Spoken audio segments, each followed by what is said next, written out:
교회의 역사 가운데 가장 고통스러운 역사는 사랑 대신 힘을, 십자가 대신 지배를 인도받기보다는 인도하려는 유혹을 받아온 사람들의 역사다. 그러면서 나후에는 예수님께서 공생애를 시작하시기 전에 마귀에게 받았던 세 가지 유혹을 현실감 있게 재해석합니다.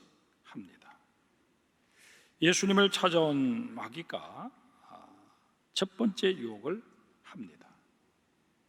내가 만일 하나님의 아들이여든 명하여 이 돌들로 떡덩이가 되게 하라.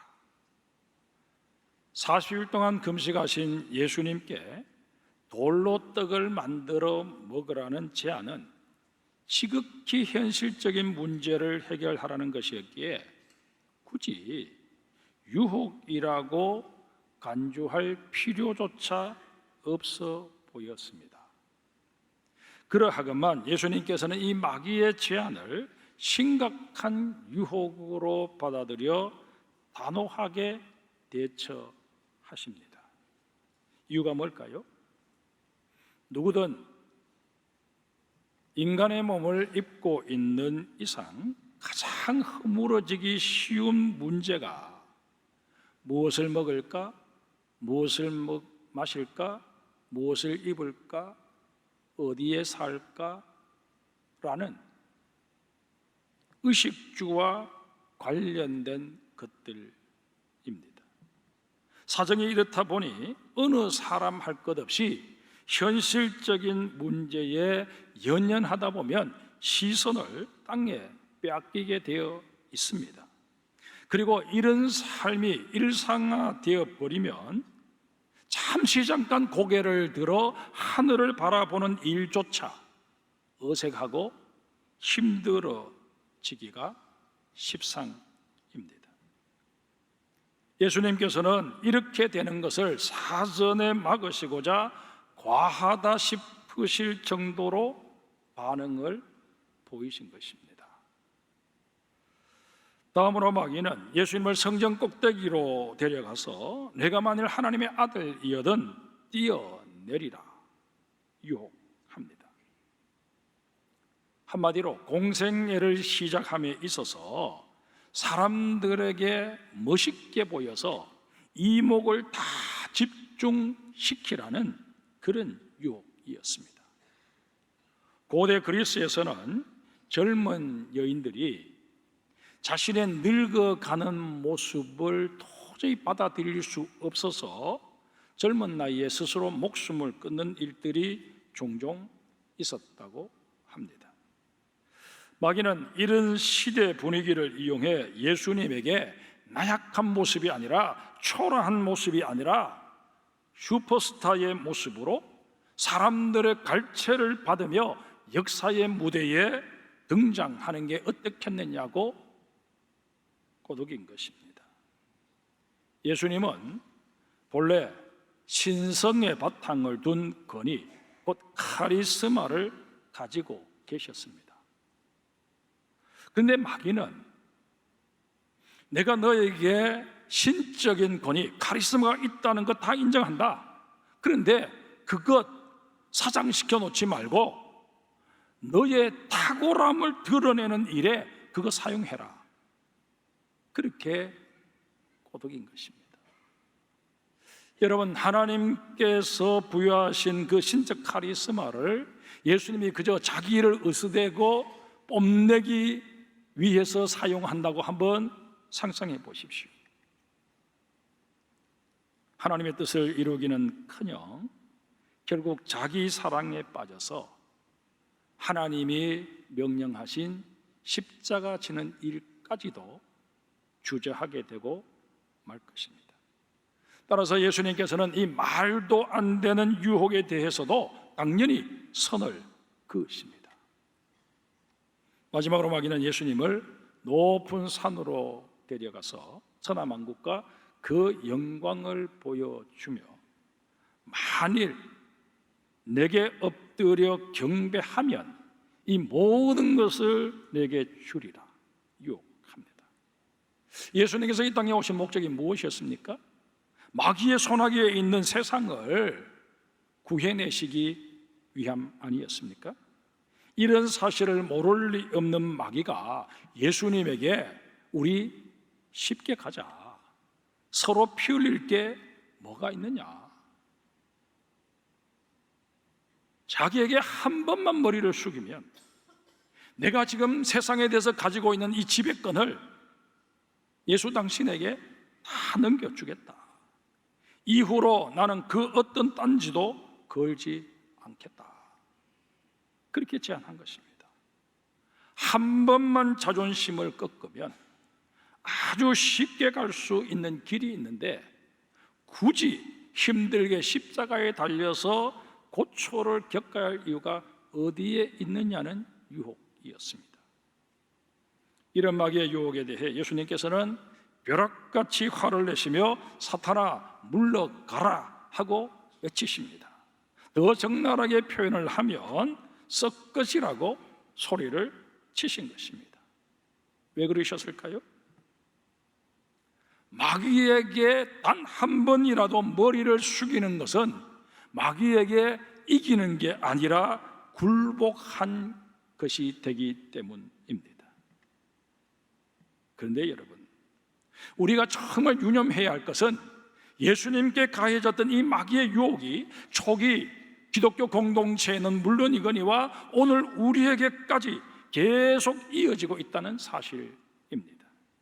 마귀는 오늘도 우리를 찾아와서 속삭입니다. 너도 먹고 살아야 하지 않느냐, 돌봐주어야 할 가족이 있고 후원해 주어야 될 자녀들이 있지 않느냐, 그러니 너는 다른 거 다 접어두고 돈 버는 일에 최우선권을 두어야 하지 않겠느냐, 현실적인 문제를 해결해라. 그런가 하면 고지식학의 원칙 따지고 양심 따질 게 아니라 적당히 타협도 하고 힘 있는 사람에게 비위도 맞춰가면서 살아가는 게 지혜로운 처세술 아니냐라고 말합니다. 적지 않은 그리스도인들이 이 마귀의 은밀한 속삭임에 빠져서 영적 분별력이 흐려지고 이내 믿음의 길에서조차 이탈해 버리는 것을 보게 됩니다. 오늘 본문에 소개된 에베소 교회도 크게 다르지 않았습니다. 에베소는 이오니아 주의 수도였고 아주 부유한 도시였습니다. 야외 음악당과 2만 명 이상 들어갈 수 있는 대형 극장을 갖추고 있을 정도로 문화적인 수준도 상당히 높았습니다. 그곳에는 BC 7세기 무렵에 세워진 아데미 신전이 있었는데 그 규모가 폭이 70m, 길이가 130m, 높이가 20m나 될 정도로 어마어마한 신전이었습니다. 신전 둘러에 세워졌던 이오니아 양식의 돌 기둥만 127개나 되었다고 합니다. 그러나 지금은 이 아데미 신전은 터만 남아 있을 뿐입니다. 에베소에는 이 풍요의 신 아데미 여신의 신전 외에도 우상 숭배로 가득 차 있었던 도시였습니다. 이런 도시에 바울이 선교차 들른 것입니다. 바울이 처음 에베소를 방문한 것은 2차 선교 여행 때였습니다. 이에 대한 기록이 사도행전 18장 19절 이하에 기록되어 있습니다. 이때는 바울이 오래 그곳에 머물 처지가 못 되어서 동역자인 아굴라와 브리스길라 부부를 남겨놓고 본인은 시리아에 있는 안디옥으로 돌아갑니다. 그리고 3차 선교 여행을 시작하면서 갈라디아와 부르기아를 거쳐 곧바로 에베소로 다시 돌아옵니다. 그때는 무려 2년 넘게 머물며 복음을 전하게 됩니다. 처음 3개월 동안은 유대인들을 대상으로 해당해서 주로 복음을 전했습니다. 그런데 그 복음을 접하게 된 유대인들 가운데 소수는 복음을 받아들였지만 더 많은 사람들이 이 복음에 대해서 적대감을 드러내었습니다. 이에 바울은 그 당시 그리스인을 중심으로 철학 강론이 주로 이루어지고 있던 두란노 서원으로 가서 이방인들에게 복음을 전하게 됩니다. 거기서 이 사역을 2년 가까이 하게 됩니다. 이 2년 동안 에베소에는 놀라운 영적인 일들이 벌어지게 됩니다. 우선 복음을 받아들인 자들에게 성령님께서 임하심으로 그들이 방언을 하고 예언을 하게 됩니다. 심지어 바울이 일할 때 사용했던 손수건이나 앞치마를 가져다가 병든 사람에게 얹으면 병이 낫고 악기가 떠나는 기적들이 일어났습니다. 어쨌든 바울을 통해서 이루어지는 이 놀라운 일들을 보면서 마술사들이 개종하는, 자신들이 섬기던 신을 버리고 예수를 믿게 되는 일들이 일어나게 됩니다.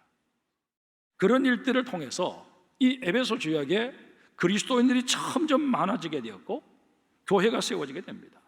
그 에베소 교회를 전진기지 삼아서 소아시아 일대에 교회들이 계속 세워지는 그런 역사가 또한 이어지게 됩니다. 그런데 호사다마라는 말도 있듯이 바울의 복음 사역이 승승장구하게 되자 아데미 신상의 모형을 만들어서 팔던 은장색 데메드리오가 생계의 위협을 느낀 나머지 동료들을 선동해서 소요를 일으키게 됩니다. 이 일로 인해 바울은 마게도니아로 선교지를 옮겨야 했고 에베소 교회에는 디모데가 남게 됩니다. 바울이 디모데를 그곳에 남긴 이유는 분명했습니다. 우리 디모데전서 1장 3절을 한번 보겠습니다. 화면을 보시면서 눈으로 따라 읽으시면 되겠습니다. 제가 7절까지 읽겠습니다. 내가 마게도냐로 갈 때에 너를 권하여 에베소에 머물라 한 것은 어떤 사람들을 명하여 다른 교훈을 가르치지 말며 신화와 끝없는 족보에 몰두하지 말게 하려 함이라. 이런 것은 믿음 안에 있는 하나님의 경륜을 이룸보다 도리어 변론을 내는 것이라. 이 교훈의 목적은 청결한 마음과 선한 양심과 거짓이 없는 믿음에서 나오는 사랑이거늘 사람들이 이에서 벗어나 헛된 말에 빠져 율법의 선생이 되려 하니 자기가 말하는 것이나 자기가 확증하는 것도 깨닫지 못하는 도다. 여기서 언급하고 있는 다른 교훈은 영지주의를 지칭합니다. 영지주의를 이 시간에 한마디로 정의하기란 어렵습니다. 하지만 교리 중 하나만 거론하면 그들은 인간을 whole person, 전인으로 보지 않고 이원론적으로 보았습니다. 영지주의자들의 주장에 따르면 인간은 물질과 영혼으로 구성되어 있는데 물질로 만들어진 이 육신은 불완전하고 일시적이며 그림자와 같아서 궁극적으로 악하다는 것입니다. 반면에 영은 완전하고 영원하며 온전한 실체에서 선하다고 본 것입니다. 이렇다 보니 영지주의자들은 예수님의 육체 부활을 부정합니다. 예수님이 부활하셔서 불완전한 궁극적으로 악인 육신을 다시 입었을 리 만무하다는 것입니다.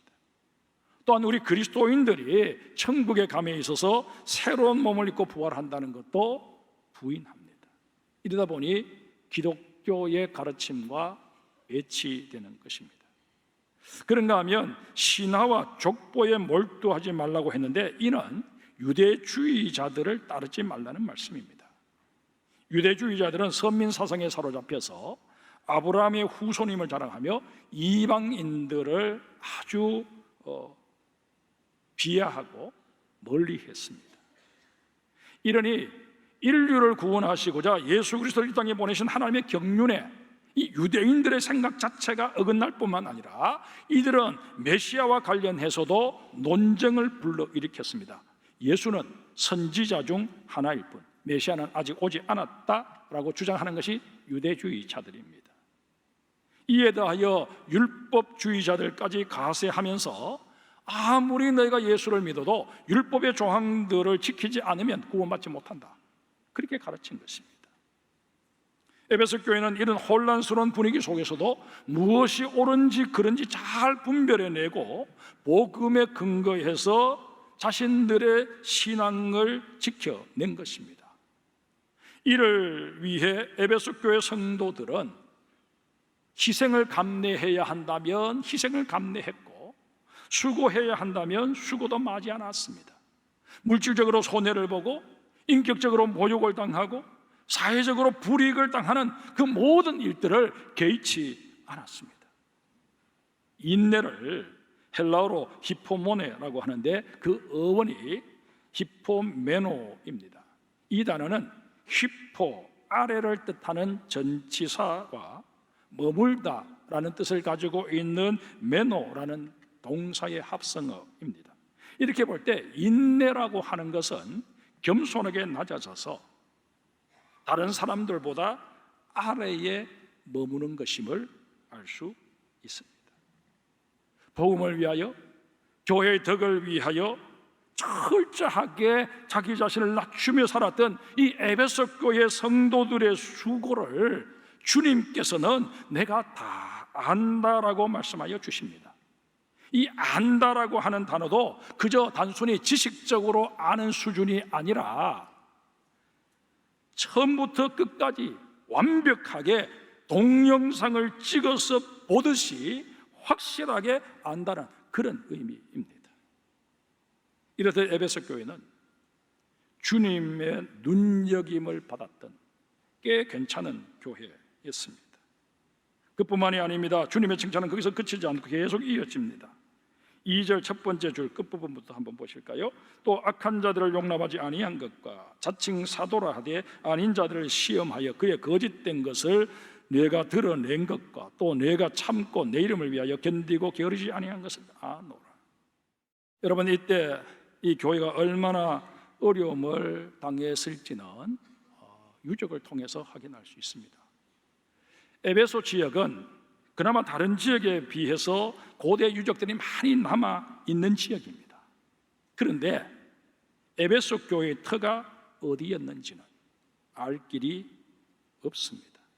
그 흔적도 찾아볼 수가 없습니다. 황제 숭배를 반대했기에 교회는 그 흔적도 찾을 수 없도록 만들어 버린 것이라 여겨집니다. 그러나 여러분, 3절에 언급된 견디고에 해당하는 헬라어 에바스타사스라는 단어에서 알 수 있듯이 에베소 교회 교인들은 오히려 그런 박해를 통해 내적인 힘을 키워갔습니다. 오히려 박해를 당하면 당할수록 더 그 믿음이 강해졌다는 것입니다. 정말 귀한 모습이 아닐 수 없습니다. 그런데 이런 에베소 교회에도 치명적인 문제가 하나 있었습니다. 4절 우리 같이 읽겠습니다.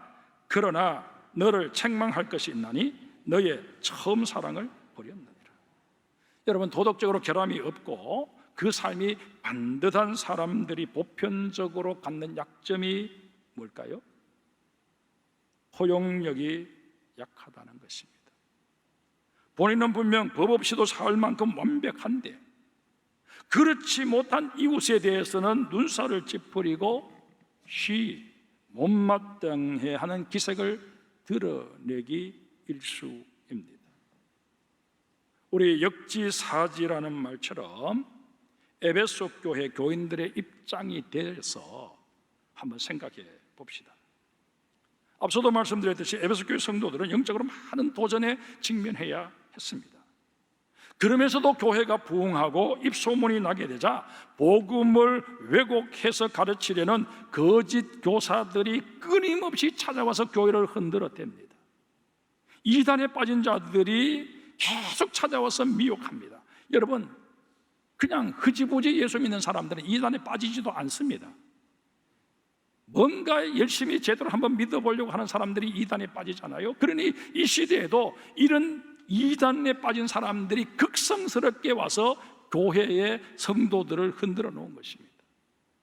이러다 보니 에베소 교회 성도들은 낯선 사람에 대해서는 선뜻 마음을 열 수 없었습니다. 일단 거리를 두고 검증의 과정을 거쳐야 했습니다.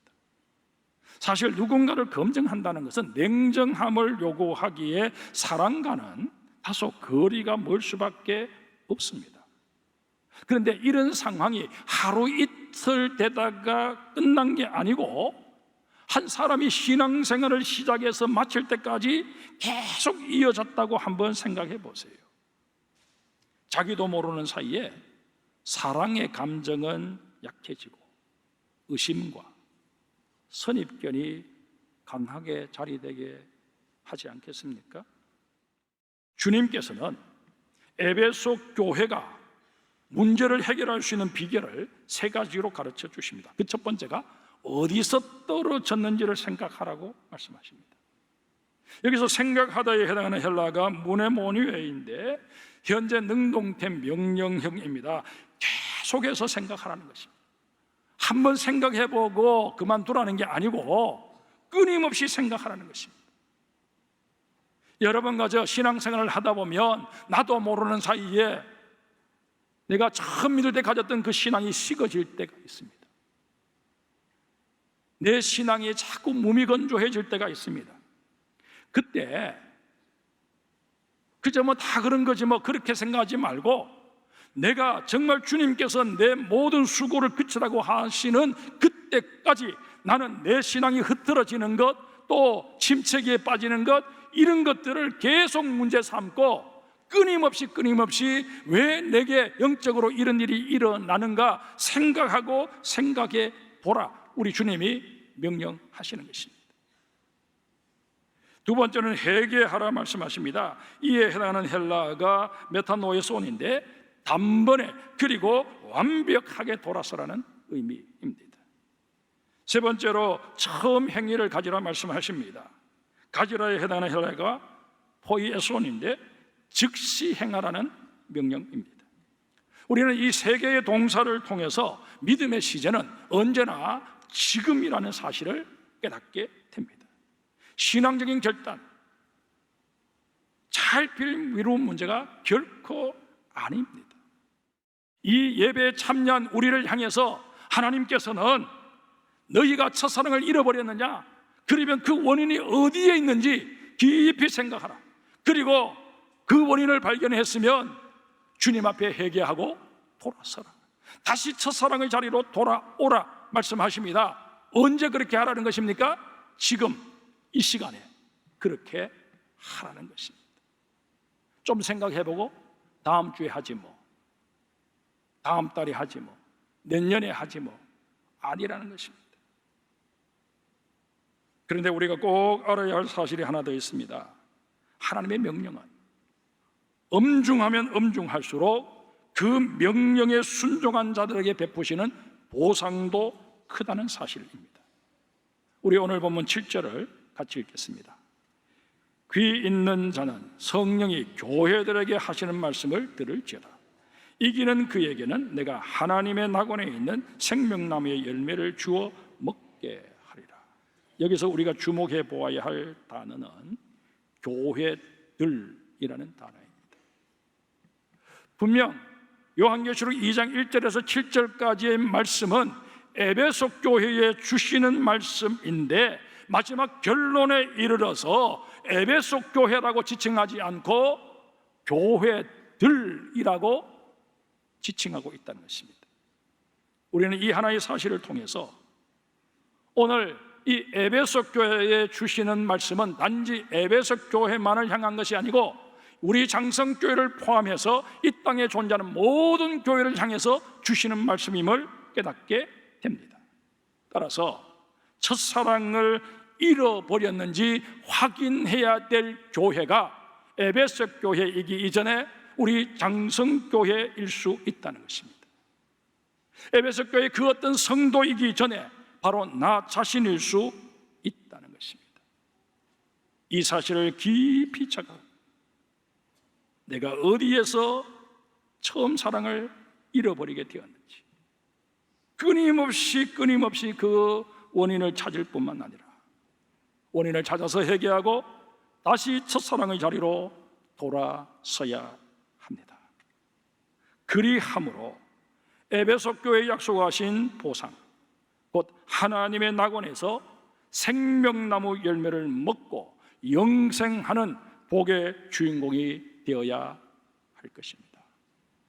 이 복을 다시 한번 누리기 위해 우리 자신들의 신앙의 형태를 확인해보는 우리 장성의 모든 성도들이 되시기를 주의 이름으로 축복합니다.